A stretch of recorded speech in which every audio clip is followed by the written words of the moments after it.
If you're tired of the same old news, What more do you want? I want the truth. You're hearing it. Strap yourselves in, folks. never fear. What's the dealio? Part of life is learning to let things go. We've got news moms can use. What was that name again? I missed that. News moms can use. Brought to you by Therapon Skin Health, helping moms have healthy, youthful-looking skin for 20 years.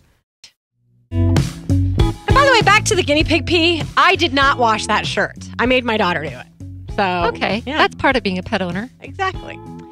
This is News Moms Can Use, and we at ChannelMom do pick our stories based on what we think moms want or need to hear. So stick around for this because not a lot of news entities are out there that think, oh, what do moms want to hear? What would they like to know about and tips and so on. And so that's what we try to do with our news. All right, how would you like to be a mom of the news for all the wrong reasons?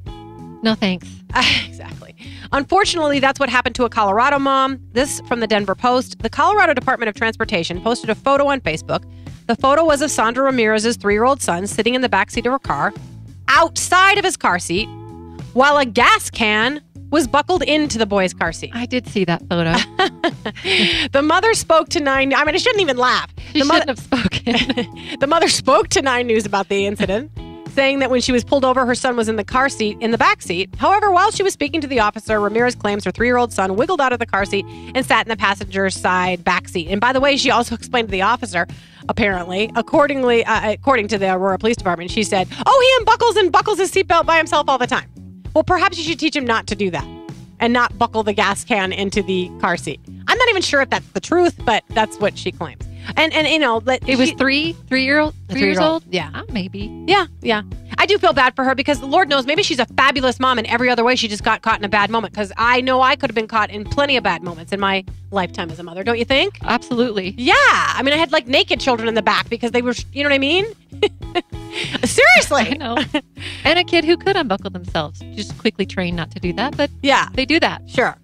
So she's apparently extremely upset, which you should think she would be with the controversial photo out there. She told 9 News that she plans to sell her car and not drive again. It's wow. I don't. That's a little rash. It wasn't like she got a DUI. How would she get anywhere? I don't know. Okay, speaking of gasoline buckled into car seats, let's talk about saving on your gas mileage. Did you know that there are good times and bad times to use your air conditioning when it comes to optimizing your MPG? Now, I was kind of surprised by that. This news was from the Savings Experiment on dailyfinance.com.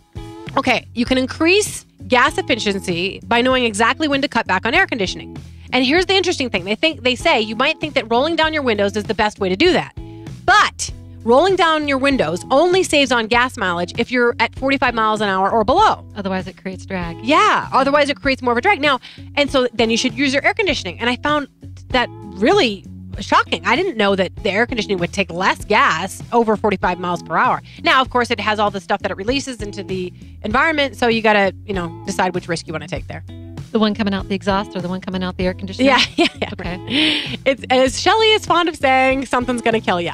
Okay, now for some health news that could affect lots of people. It seems that the daily dose of aspirin some people take to prevent heart attacks. You've certainly heard of that. I've got some in my house because I've heard of people feeling like they got a heart attack coming on, taking it, and it's stopped them from having the heart attack. Yeah, we did that with my mother-in-law. Yeah. Gave her aspirin right away. Like a miracle. I mean, yeah, it's amazing. It might be causing a different health risk, though, according to MedPage Today. For years, doctors have been advising patients to take small, regular doses of aspirin for heart health. But now it turns out that what's good for your heart may not be so good for your gut. Taking a daily low-dose aspirin to prevent heart disease may actually increase the risk of major gastrointestinal bleeding or cerebral bleeding. So your head or your tummy may start bleeding from this stuff. I think we've kind of known some of that before. I don't know about the head. We didn't know that, yeah. So I guess they're just rewarning us and that you have to decide which risk you'd rather take. Okay, 2 more quick stories. I don't know if I can get to them. Number 1, Groupon was apparently supporting broadcasting for some, the coupons and so on and taking the money from Kink, which is a torture pornography company. And so Morality and Media was objecting to it, did a national boycott, and you know what? They made an impact. Groupon has now dropped Kink. So that's cool. I thought that was really cool. Because Groupon isn't filtered. Yeah. But kids want to get stuff on there too. So I just think it's a torture pornography company. I mean, my goodness, what's wrong with people?